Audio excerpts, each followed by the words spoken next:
भारत और चीन द्वारा लिपुलेख दर्रे के माध्यम से सीमा व्यापार फिर से शुरू करने पर सहमति जताने के एक दिन बाद नेपाल ने कहा कि यह क्षेत्र उसका अविभाज्य हिस्सा है और इसे उसे आधिकारिक मानचित्र में भी शामिल किया गया है।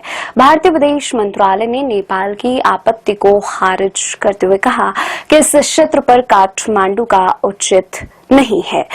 विदेश मंत्रालय के प्रवक्ता रणधीर जायसवाल ने नेपाल के इस क्षेत्र पर दावों को खारिज कर दिया। उन्होंने कहा कि हमने लिपुलेख दर्रे के माध्यम से भारत और चीन के बीच सीमा व्यापार को फिर से शुरू करने से संबंधित नेपाल के विदेश मंत्रालय की टिप्पणियों पर गौर किया है।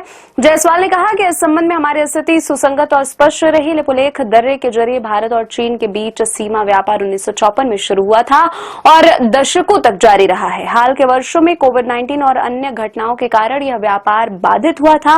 अब दोनों पक्ष इसे फिर से शुरू करने पर सहमत हुए हैं।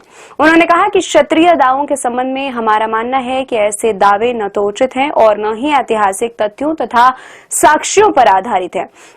क्षेत्रीय दावों का कोई भी एक तरफा कृत्रिम विस्तार अनिवार्य है। भारत वार्ता और कूटनीति के माध्यम से लंबित सीमा मुद्दों के समाधान हेतु नेपाल के साथ सार्थक बातचीत के लिए तैयार है। गौरतलब है कि भारत और चीन ने मंगलवार को लिपुलेख दर्रे और 2 अन्य व्यापारिक दरों के माध्यम से सीमा व्यापार फिर से शुरू करने पर सहमति व्यक्त की। इस पर आपत्ति जताते हुए नेपाल के विदेश मंत्रालय ने कहा था कि यह क्षेत्र नेपाल का अविभाज्य हिस्सा है।